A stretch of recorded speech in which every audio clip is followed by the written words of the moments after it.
Today I'm taking a look at the Samsung 870 QVO.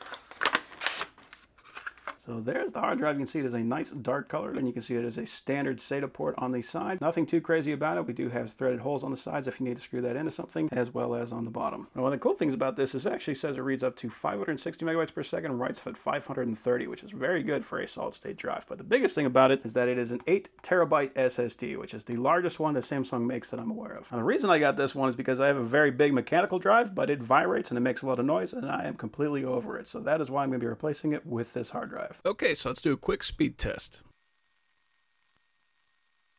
Okay, so those are actually some extremely good numbers. So for the sequential 1 megabyte 8 process 1 thread, we got 561 and 531 writes. So these are very good numbers. Most of the time I'm used to seeing on SSDs 500 or below. This is actually getting a full 561, which actually makes the best case scenario right here. This is even better than my Pro hard drive. For the sequential 1 megabyte 1 process 1 thread, we got 501 and 488. For the random 4K 32 process 1 thread, we got 351 and 335. And then worst case scenario, random 4K 1 process 1 thread, 38 and 116. So this is an extremely good drive, like especially for an 8 terabyte hard drive. This is by far the best high capacity hard drive I've tested. So yeah, I am very happy to have it, and I'll probably be getting more.